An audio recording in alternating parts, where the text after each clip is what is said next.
I just say a couple of words. Well, thank you so much for putting together this wonderful symposium. It's a real treat to come up here to the Sapiental and be part of this. Thanks very much. And,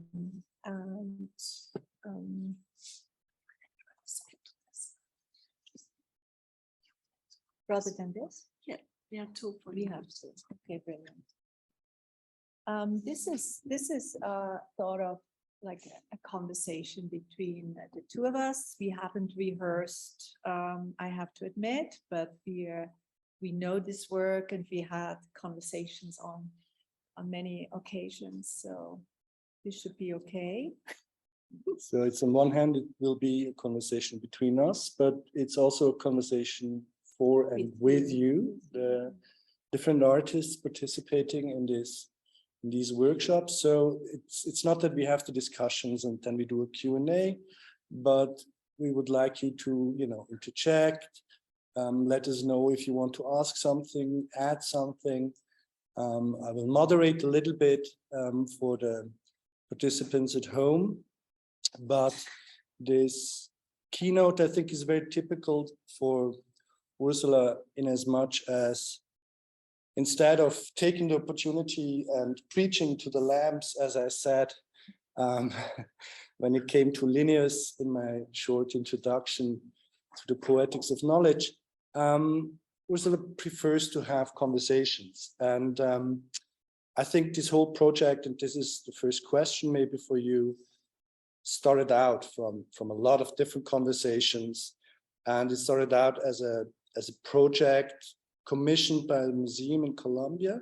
Could you tell us a little bit how Forest Mind came to be and the other projects involved with that? Yeah, actually, it was an invitation from the curator of the Art Museum of the National University in Bogota, who thought I wanted to invite me for a field trip, more like a reconnaissance trip to the south of Colombia, which had just opened up due to the signed peace treaty agreement. And it was a very open invitation. There was no condition connected to it. I didn't have to produce a work right away. So that's a very luxurious situation. And in the end, it was the Inga leader. Inga is an indigenous community in the south of Colombia who have been there for 600 years. So it's not a truly kind of indigenous community, but that makes it interesting also. And it's that leader who drove me around for several weeks through different territories, introducing me to different people. And that was a real chance to get really imbued with their culture and their ways of thinking. And I really was at a loss as to what I should produce after such an experience. It's not that I did a lot of filming at that time. But at the very end of the trip, this Inga leader, Hernando, whom you saw speaking in the film with his black and white traditional dress, he asked me to help him set up an indigenous university in his territory. And I immediately thought that was an interesting idea, also because I've been involved in thinking about indigenous knowledge systems and indigenous cosmology due to previous video researches that I've done in various territories, including Ecuador.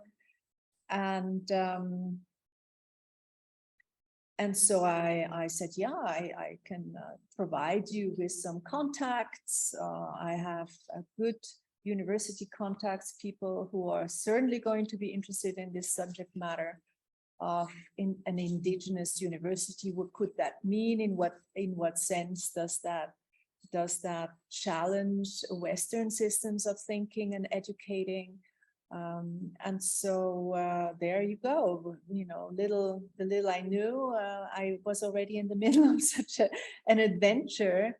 And that's been 4 years ago. And yeah, we're still on it. So this is the Devenir Universidad, which is mentioned in the film. The Devenir Universidad could be translated as becoming. University. Becoming university. And so this kind of also goes into the question. So, you know, Hernando Chindoy, this Inga leader you mentioned, who's featured in the film, he drove you around. And the question I think a lot of people ask, and we've been asked before, you've been asked, is what do these people want from you? I mean, it is kind of clear what we want from them, insights in different ways of being and thinking. And the question often arises, so what could they want within the conversation from us? And you said one of the invitations was, could you help us to establish an indigenous university? So the name of the university is a strange one, Devenir Universidad, becoming university. What does that mean? That is not the name of the university. That is the name of let's say my art project that is documenting, accompanying the process of becoming university. But the university itself will be an Inga-led project. We haven't defined the precise title yet. It could be called Biocultural Indigenous University. It might be called some other word, you know. That has not been defined yet. And this process, which is part your art project, but there's a lot of different people involved by now after 4 years, this process of becoming university, where are you within this process in collaboration with all these different people?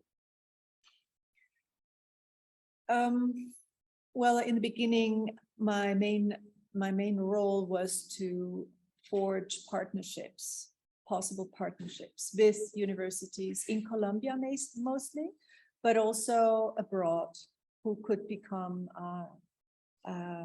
reliable partners for this university, because the Colombian state is not very supportive of indigenous culture, so we cannot bank only on that. And so a lot of time went into that. I also organized a big meeting inviting about 20 Inga people, you know, social leaders, Daitas, indigenous political leaders, and so on, young people, a range of different Inga participants, as well as a handful of scholars from Bogota, even from Canada, and so on, to start brainstorming. What could this mean? An indigenous, what could that mean? An indigenous university? How would you want to teach? How would you want to collaborate? How would you want to research, you know, based on the kind of concepts you have about nature, about the territory, about all these important knowledge producers in the field. So you mentioned, and I mean the film speaks about it, you mentioned it now as well, this concept of the territory as a place of communication and learning for the people living there, passing through there, being there. How did you conceptualize this idea of a university from within and with the territory? Did you kind of find within these workshops, did you find ideas of how to address that it's not so much just the people teaching there, but it's also the territory which is involved in the whole thing? Mm-hmm. Yeah. What the Inga kept saying is that learning or knowledge production takes place while walking through the territory. This is the form of learning. And that is not something kind of a top-down learning or learning by heart or learning preconceived knowledge that can be transmitted to you.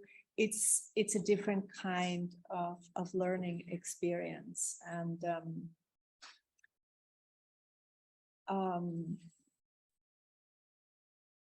the territory, as I say in the film, the Inga repeat that all the time, is cognitive, it is knowledge producing, and it's sentient, and it's minded, and it's spirited. So it has all these different dimensions through which human beings can also engage, but through which other beings engage as well. Of course, you know, kinds of other forest beings, obviously. You're all very quiet. She says a couple of things. I'll come to you in a second. She says a couple of things which could rouse you. You know, she claims, together with the Inga people, that the territory is sentient and minded and spirited and knowledge producing and knowledgeable. Somebody wants to fight that? You want to fight it? No, it is collaboration with other universities. I mean, the other universities are in other places, in other territories, with other plants, or other living beings. This is also kind of an idea of this new university, that there's an exchange also between the universities, and also of the knowledge of other territories. So it is mostly the voice of the religions that's talking and teaching. Yeah, I mean, other communities always appear to me extremely important, because especially when you speak about a region that is extremely impoverished, just came out of 30 years of armed conflict and so on, you don't want to help one community get a university and all the others don't get anything. So you build already conflict into the architecture of a new institution. So we invited also some other taitas, some other important leaders from other communities. But in the end, it just seemed so complex already among the Inga to come up with some kind of agreement of how this knowledge, what is the knowledge we still have, because they're terribly afraid that everything is going to go after 2 or 3 generations of serious missionary work on the education of these Inga people. They are afraid that their own knowledge is out the window. So their ancestral knowledge, to teach that, to recover that, to cultivate it, to live it, is the priority for this university. And there's not to say that the Inga could be the only students there, but I think they are most competent in trying to recover their own knowledge. And the scholars in this project, we are a group of 6 people: architects, artists, anthropologists, educators, pedagogues, and so on, who have all worked with indigenous communities before. And we are actually supporting their effort of teaching the kind of things that they want to teach. So it's more like a support system. Doesn't mean that there can't be an exchange in the future of some kind of master students coming over to the Amazon and do an exchange of sorts, but it's of course not the priority of these people. Should use the foresee the scenario, otherwise you have. I think you should say something about the living territory. Yeah.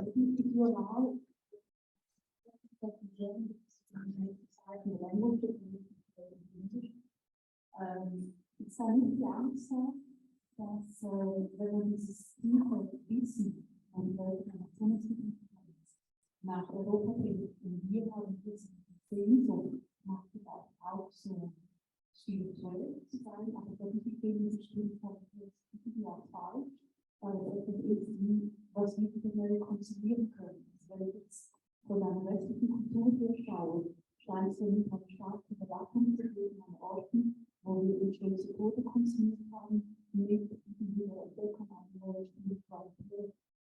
Und weil man nicht erfahrt, dass dieses wahnsinnig tiefe Wissen, wenn wir jetzt Masterstudenten von Hilfe von der Welt kommen, dass wir hier quasi als Pseudo-Religion einfach so benutzt wird, wie wir das für uns konsumieren wollen, ohne das wirklich zu verstehen.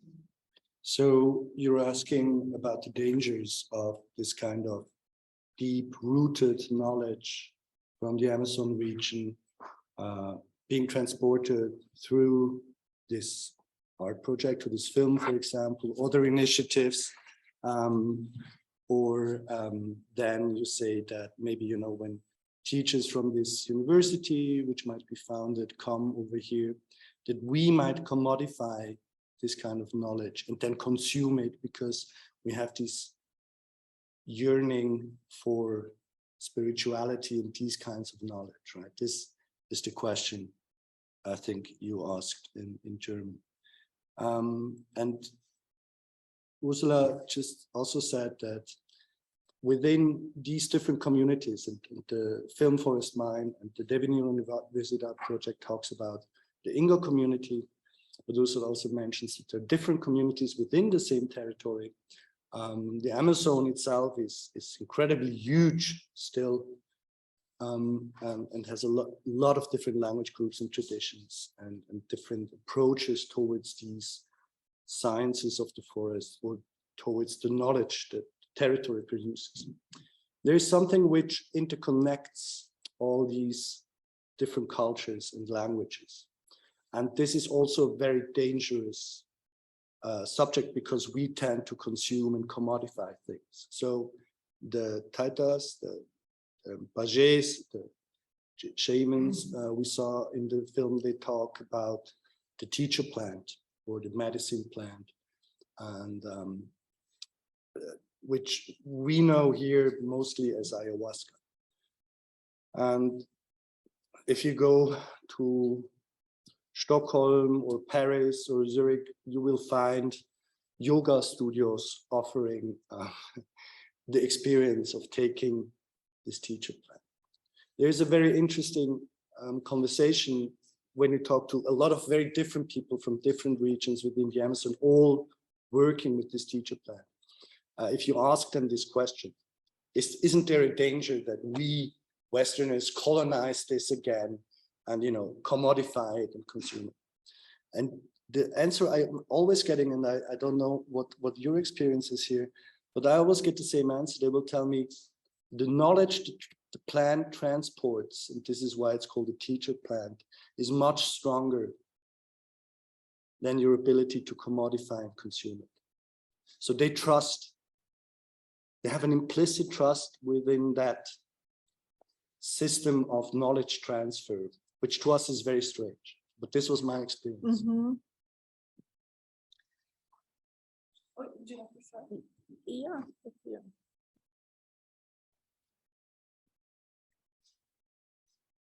Well, the ayahuasca triggers a psychoanalytic process that everyone is dealing with their own stuff. So there's no escape from that. It's not pleasant always, but there are traditional medics, as they like to call themselves, you know, who say, yes, you can bring ayahuasca to Madrid and to other places and have it shared to a white audience. And you don't even know exactly what's in the potion, you know, sometimes a bit unverifiable. But you will never learn the science of ayahuasca in that way, you know, and that cannot be taken. That is something that you need to go through the process typically by the time you are, you know, a shaman or a traditional medic, you are about 40 years old. So it's a bit like a professor title, right? That's about that. And that means that you have purified yourself enormously through all this intense practice. And that's not something that anyone can take away from you. So that's why he says, what does he say in the film? You can die, you will die, but the science itself will not die. But that makes it also very difficult to just transmit to the next generation. It's not knowledge that can be transferred through books and writings and so on. It is a process you need to go through, and that makes it a kind of tough. Not many young men are actually signing up for the job right now, you know. So they're also worried that the science will diminish. Yeah. There was another question over there. Yes.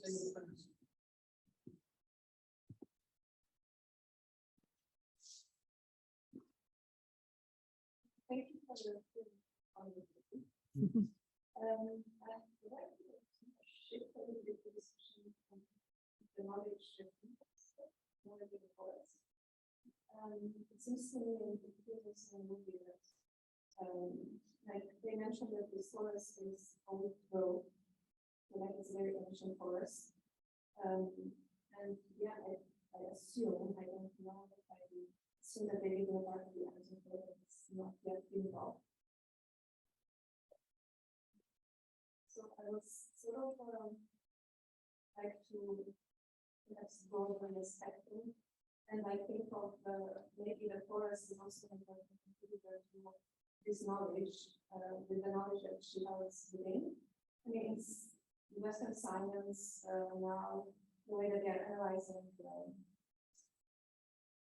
old forests in Europe, for example, in Poland, in Norway, not so, but they're basically analyzing the strata of Earth and the strata of the trees that are that have grown, and they can practically reconstruct our history. So it's kind of like an image that we do, and like the sort of nature itself has also a lot of knowledge that to us is accessible to scientific means. And yeah, it's other. So I'm not sure if it's like a question that I'd like to reach this one of the forest, the importance of the forest, and like the importance of preserving this old growth forests. Yeah, I mean, just about the old growth, the only patches of forest that are left there in the Colombian South is indigenous land. Everything else is completely gone, or it's just being cultivated. So it's young, it's secondary forest, but most of it is gone already. So. Yeah, so much for that. I think there's also a misunderstanding if you look at the Amazon as a much bigger area. We know now through intensive geoimaging, which is a Western scientific approach, that the huge parts of the Amazon have been formed by human activity through tens of thousands of years of cultural activity as well. So, you know, the black soil, for example, which makes it so nutritious in a lot of parts of the Amazon, this has been produced as a cultural activity. These cultures have disappeared, and one of the problems we have is that our archaeological research has been done on the coastal areas of the other side of the mountains of the continent. But we are discovering more and more and more about these cultures which helped shape these ecosystems. You know, during the pandemic, there was this news which everybody read about, this incredibly long mural, you know, that it discovered in the jungle, which is kilometers long, showing that, you know, the cultures have been present there for a long time. The idea that these different communities like the Inga that Ursula collaborated with, or the Hunikuin or other language groups, some Guarani language groups would maintain is that all these cultures, they always had a similar teacher. And the question which would be very interesting if you look at these old forests, small parts of it in Poland, much bigger parts of like really old growth in Belarus, you know, Polish border areas stretching into Russia, which is not accessible at the moment, is would you find similar intention within these forests? I mean, what the movie says, what Ursula says, and we haven't really thought about this or discussed this, is that the territory is sentient, that it wants something, it has an intention, like you do and I do. So the question would be, what's the intention of the forest in Belarus or Russia? Would you like to comment, or can I take the mic? Yeah. I would like to give it back to her.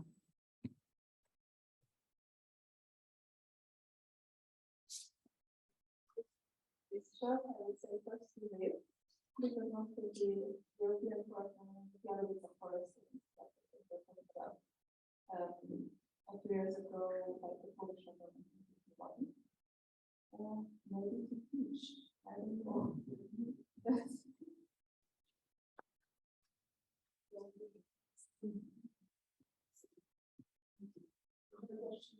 Mhm.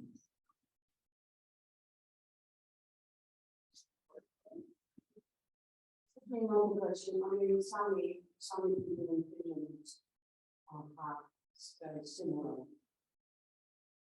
relationship to the land, disability, and they have the same problem of being scared or, you know, the young people living and there's knowledge not being and we also know something about mothering trees in Europe, and you know, in those areas where there is so-called ancient forests, there's deep knowledge in relation to trees which are grown for the one stage. So the knowledge is maybe spirited in a different way, but it can be spirited. It depends on how it moves. So what I find interesting in the video on the film is actually the desire to create a university. So the desire to create a university is actually saying there's a universal knowledge here, and there is a need to guarantee that the next generation of people are not going to the university in Europe, but actually going to the university wherever they live. So that would be like creating a university in this part of Zurich, where we speak this Biemann, or a university in North Wales, or in the university somewhere on Scottish Island, where there's still a bit of game life. It is actually trying to make a living community which passes the knowledge on, and which is also renewing that to the next generation. It's not the idea they want. And I think that's really crucial to the university.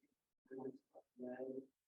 And if this learning is embodied learning, tangible learning, learning from the other which is used, live, it's sentient, ways, then I think use on the menu, we should support this because it's about future proof. That's the way I see it. And I think it's as important as language and the language of minorities. There's only 10,000 speakers. How do we keep this alive? We can only keep it alive and when we ask children to sing songs, we sing songs.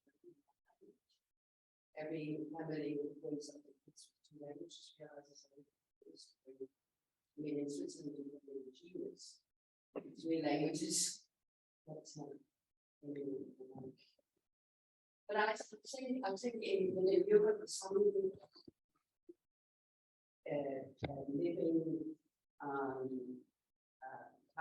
living culture, which has that sense of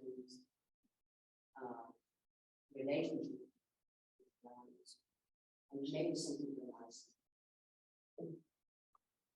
But I would like to say that, I would also say that it's a highly political project, of course, because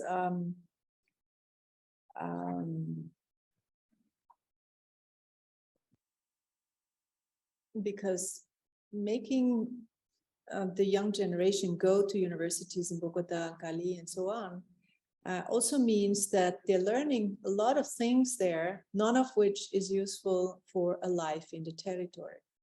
Yeah, that's what I mean. That's why it's important to have a university. Yes, but it's also a way of emptying the territory for other uses from the point of view of the state.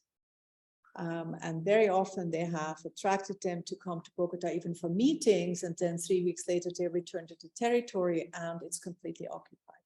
So they know also that it's a very strategic, it's a strategic move, and I think, I mean, they have been decimated and colonized in the most brutal way. And yet they think it's a university that will get them out of this situation. So I think that's a remarkable kind of move, yeah. And he also, I mean, the leader of the ILEA says that to negotiate that their own knowledge is as valuable as the kind of knowledge that comes from the West. That negotiation needs to take place on a university level. So they need a university in order to negotiate for themselves as well. So there are various political aspects to this. We'll come back to your questions. I would like to ask you another question, Ursula. And I mean, that goes into what, I don't know your name, I'm sorry. Sorry? Brigitte, I don't, what Brigitte said. There was this pavilion now with indigenous knowledge pavilion that the Scandinavian countries commissioned for the biennial in Venice, where the different Sami language groups participated and disseminated and contributed knowledge. And if you read these interviews, there's an interesting catalog you can look at. There's a couple of websites dealing now with these questions. And the interesting aspect for me was, why do we, and I mean Western public, or a Western influence public, which looks at these kind of art events, why do we have the need, this yearning? It's not just a yearning for spirituality. I mean, I think that's strong, but why do we have the need to engage with these kind of knowledge systems? And the movie you made, Forest Mind, which we just saw, is not aimed at the INGA. It's not part of their university projects. This is aimed at us, at the, at the public, at the Kunsthaus Zürich, where it was shown as a premiere in the winter of 2021. So the question is also, what could we learn from this knowledge, this territory that you portray in the movie? What could somebody from Mumbai learn from this movie? So this is another question, right? And I would like to ask you that. Why did you produce the movie then, and why is it aimed at us? Why do we need this knowledge?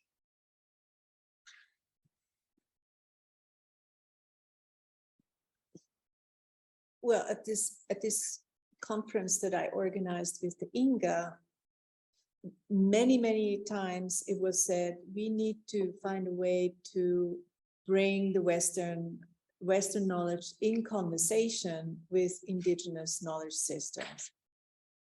but nobody really had an idea of how exactly we should do that. So I thought I want to make a video work that tries to look at how traditional medics do certain things and what microbiology has to say about this same subject matter. Where are we with our Western research with regards to some of the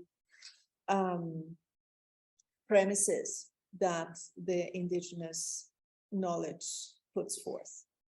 And that's how I came up with this combination of different ways of looking at what is this thing called spirit.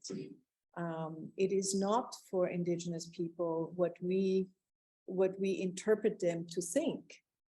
And I think that's a long missionary history also that makes us, that missionaries, like the precursors of anthropologists, who looked at what the indigenous people were doing through the lens of the vocabulary of the church at the time, say soul, hell, terminologies like that.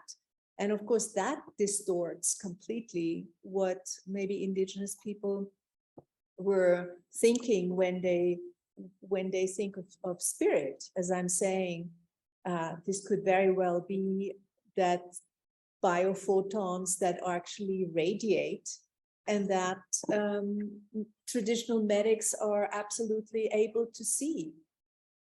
So it's only through our knowledge from today that we better understand what we might have misrepresented 200 or 300 years ago. Let me jump on this in the context what we went away and we'll pass the mic. Thank you so much, Ursula. That's my knowledge. I'm very interested, from a professional perspective, also in the issues of conservation of knowledge, passing on, mediating, and storing or archiving. And I wonder, well, I have tried two questions, but I wonder, on the one hand, obviously there is this knowledge which needs to be passed through kind of narratives, so storytelling from one generation perhaps to another. But do those kind of living agents in this passing of knowledge also store this knowledge or conserve it in a different way? I don't want to say more westernized, but I am obviously very biased, right? Because our knowledge is being written down, this is being video documented. This is what you actually also do through this project of conservation of what is going on, I think, also in the stream of what is going on there. You are trying to capture the knowledge of the forest, but also the knowledge of the people, right? That you live in the forest and believe the forest is the knowledge. So I wonder, is there any other form, different, instead of very intangible, very fragile, vulnerable way of passing on, oral accounts of knowledge and so on. And then another question I have is, can something be said about the gendered issue there? Because you say, on the one hand, there are shamans, but there are also elderly who are women, right? Is there something very specific to those two, perhaps, roles, and how this knowledge is passed on through them? Well, you probably know a lot more on these things, and I let you answer that question. I just want to say that that I just finished another video with a lot of interview sections that speak more about the university, about thinking about education, about the territorial history, and so on. That video I made for the university as a way of archiving the history that they're telling, because that history is also going away. And so I'm producing a lot of audiovisual materials for the university, which I don't consider part of my artistic output, let's say. Yeah. So Hernando Chindoy, the leader, Dinga leader you saw in the video, he also travels. he was here, you know, he traveled Switzerland together with Ursula as part of this project. He gave speeches, and he has a position that I encounter a lot with different indigenous leaders in the Amazon forest, which is that they need to balance their own ways of archiving knowledge, which also entails rediscovering a lot of lost knowledge. So a lot of these communities are aware that a lot of knowledge has already been lost and needs to be rediscovered. They go about it in ways that might be different from our ways of restoring an archive. And then they also are very aware that, as Ursula says, I mean, the whole project is about, and the whole movie, Forest Minds, combines these two different knowledge systems and approaches, heuristics towards what knowledge actually might entail, and that they try to find a balance between these two systems. There's also very practical reasons. So other communities like the Unicuin, for example, which settled in the Jordão Valley in Brazil, they started to write down their knowledge, which is not their way of preserving the thing, or have people film them as a claim to the knowledge when Western companies come in and start to try to commodify this knowledge. And Ursula did a wonderful film on another topic in a similar region, which is called forest law, which I think we will not see. We will see tonight, forest law. No. Legislations on so. Yeah, exactly. Yeah. So Yeah. It's good. So part of Biemann, yeah. some of my minds have already seen, and it would be great if we can go into that. So both of it, it's 7 years before that movie. 2014. And that would be great if we could also hear a bit more about that, because all these people are just arrived 2 days ago. So they have the chance to see that also. After every visit to the office. And yeah. I've made I think it's out. Oh, you want to say? No, you said you've been saying for a while now that you want to ask a question. Why don't you do that now? I was wondering about what do you think about this territories here and about our forests here? And I think if forests have this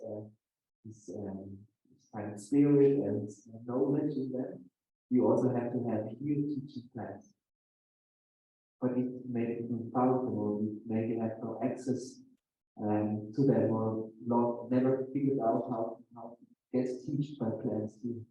What do you think about our territories and make it have no access?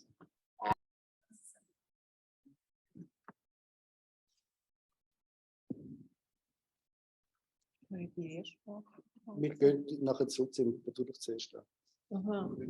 About our Well, I have never researched La Surselva. I don't know that much about these stories and the history and all that. I just spent 50 years hiking around the Surselva somewhere. But with the teacher plant, you really, with the plant teachers and master plants, these are considered intelligent person. These are subjects. These are not like normal plants that grow. They are psychoactive plants that interact instantly with your perception, with your imaging, with your understanding.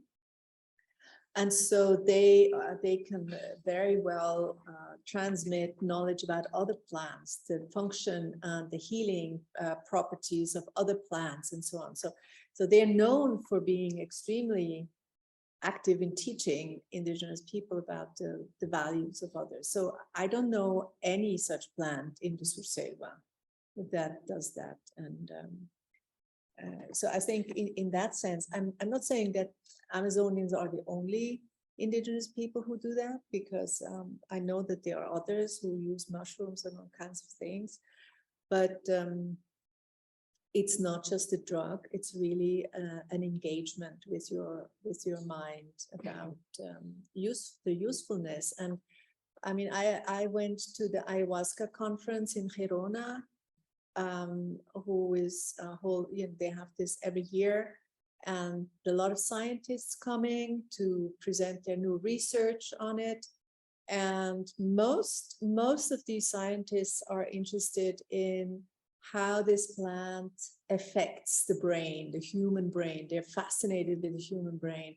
I, for my part, have always been a lot more interested in thinking about what the plant wants. What is the intention? Why is this plant acting it's in such weird ways, and have gathered these huge communities around their way of thinking? And it's really impressive. And some of these scholars also speak about the fact that it acts on the part of the brain that is for sociality and breaks down the boundaries to your neighbors, so you feel kind of has a warm, kind of happy feeling within the community. So if you keep doing that every time a big problem comes towards the community, and you have sessions where they all come together, they share this experience, they wake up in the morning and they're kind of this happy, warm, hippie feeling coming up in the, I mean, this really does something to strengthen the survival of this community. There's no doubt about that. And I think that could only be in the interest of the plant too, because if these communities save the forest, they maintain the forest in a healthy state, that is in the interest of the plant, So I think there's many ways of looking at it. It's just a reversing of our thinking that is always so human-centric, that this plant helps us think otherwise, no? I mean, I don't want to propagate anything here, but in these regions, there's a reason why our mothers always warned us about the fly agaric, and that it's poisonous, which is not true at all. But that's a fly agaric, which is a completely different topic, but goes into Sami culture and other European cultures. But what's interesting here in the Suselva is, for example, this question of community and what belongs to which community. And this place here will become very, very rich quite soon, when the water rights fall back to the communities. And this helps, of course, to kind of find a sense of self if you know that you have the money to sustain it, which Tenna and other places, Safjenthal and other places will have through the rights and the money involved in these rights. And this kind of ties into what we discussed before, that it's important that these knowledge systems kind of can claim certain rights to the territory which produces the knowledge and all these kind of things. And this is the very interesting segue to the question that our chief in staff actually asked about forest law. Could you talk a little bit about forest law, which is on display in this panel? So forest law focuses on the rights of nature, obviously, which is a term that just started to appear a bit in the 2012, 13. Where 13 we went into the fields to start filming in the Ecuadorian Amazon, and we were looking at 3 particular juridical cases where the forest itself is kind of the protagonist. And one was a kind of a Chinese copper mine. There was an old case of oil contamination, huge case in and a third one was kind of an oil pipeline system that goes through Shuar territories. And so we kind of unfolded these different cases, and we interviewed also the social leaders about the meaning of these destructions of their own living territories, where some of the areas that were invaded by oil companies was actually the kind of the protected zone where the indigenous don't even go themselves, which is kind of reserved for the reproduction of species. So they were particularly outraged against that. This is the case of Sarayaku, and they went to court, the Inter-American Court of Human Rights in Costa Rica. And actually after 10 years of struggles, they won that case. Yeah. And Ecuador already had the rights of nature inscribed in their constitution. A few years after Bolivia, which I think was the first country to actually have the rights of nature. And yeah, I mean, that's these are interesting cases, but they were not ruled according to the rights of nature, because at the international court, they don't recognize the rights of nature. It was ruled on the basis of property rights, kind of the invasion of property rights. Yeah. And this is what's different with the water rights, which will make this place here rich, right? The idea with this rights of nature within this discourse in forest law is that there is personhood for other beings than humans. And as you know, there's some very interesting examples. There is a gorilla in a zoo in Argentina, in Buenos Aires. There's some rivers or mountains which have been given personhood in a judicial sense. And this was this discussion. It's not about the territory you own, because also this idea of territory, right?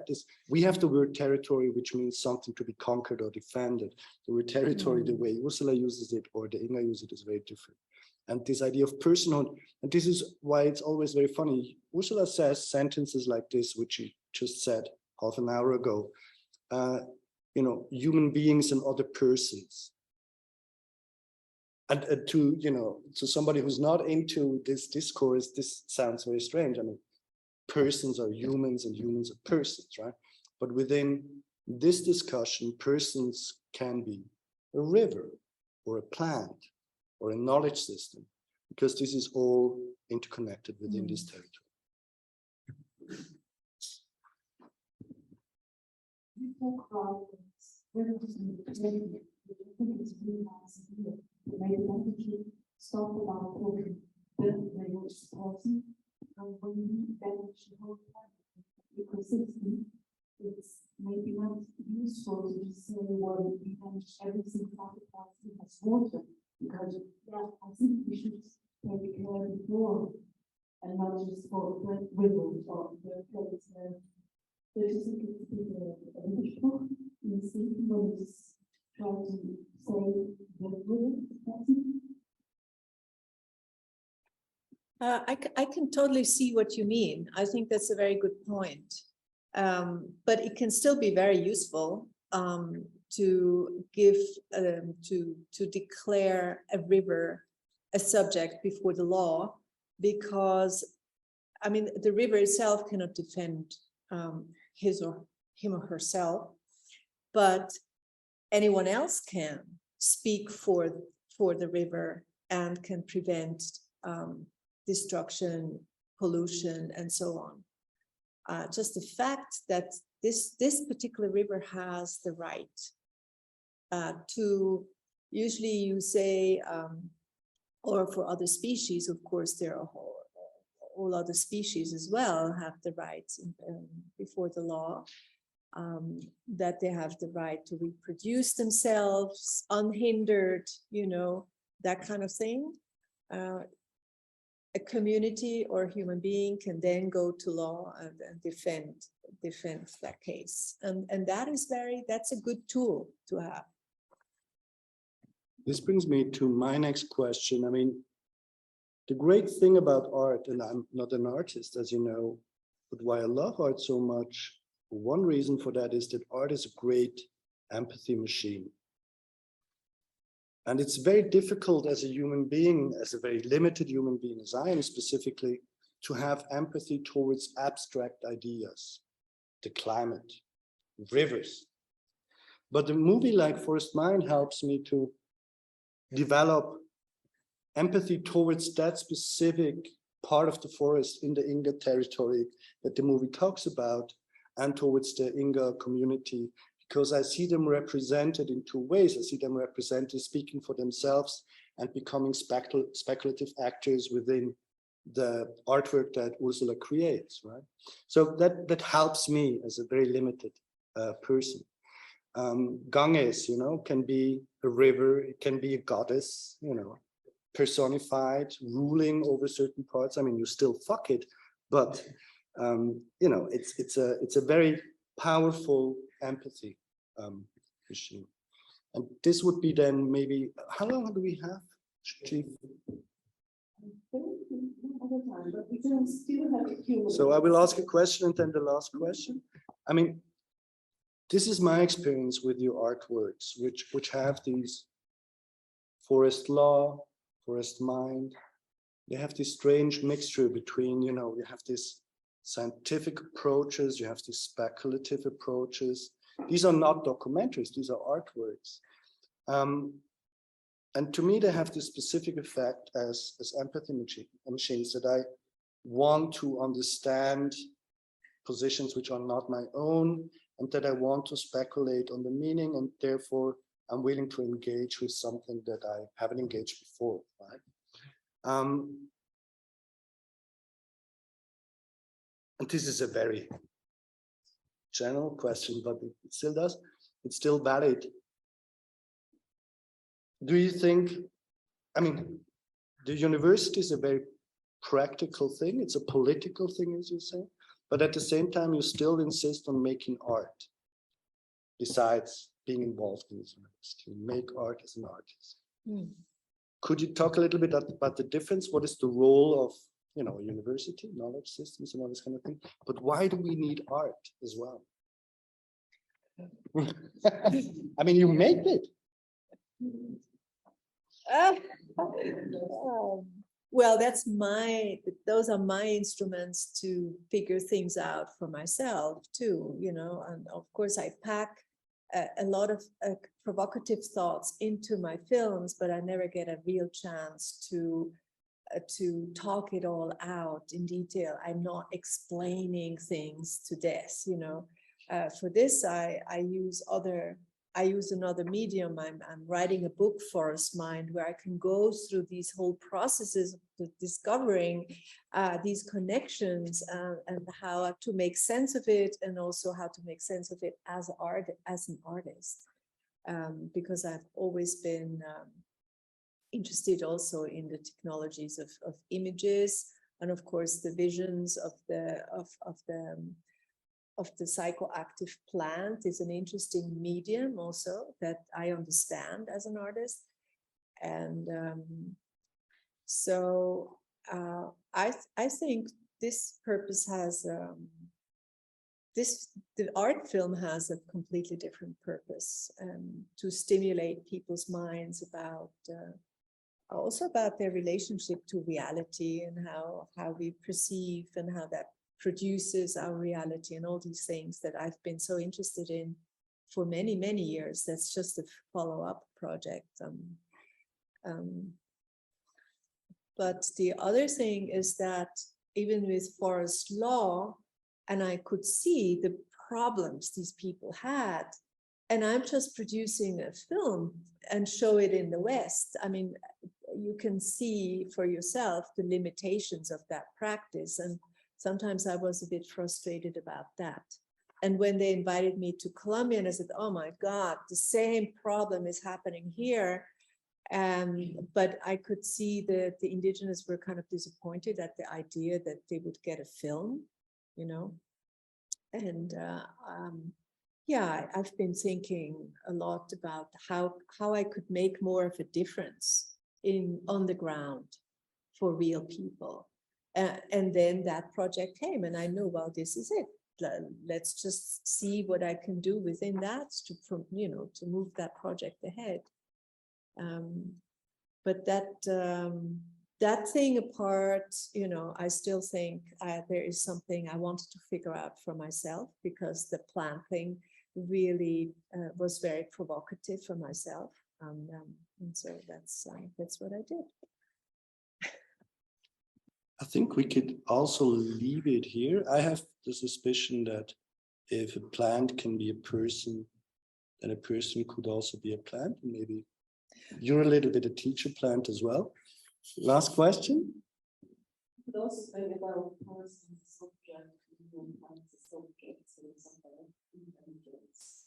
But my question comes from the past, whether Ursula talks a little bit about the things that we'll be seeing at 9 o'clock today, outside of this screening, that we'll meet here again at 9 o'clock. This conversation. Perhaps you could just throw a quick teaser about the things that we'll be seeing. So these 3 films, they are actually more about watery subject matters. They are about climate change, all of them to some degree. Deep weather, definitely completely about climate change, very simple. Bangladesh, tar sands in Alberta. And then there's Subatlantic, which is a kind of a science fiction poetry about diving into deep time in terms of climate change and attuning ourselves to a different way of being when the planet has changed so much physically, you know. I don't remember how to explain this project. It's very short, you'll figure it out very quickly. And then Acoustic Ocean, I think we are showing. And that is shot in the Sami land with a Sami performer who is actually enacting a marine biologist who is attempting communication with marine species. So it's more of an interspecies communication project. There you go. Thank you so much.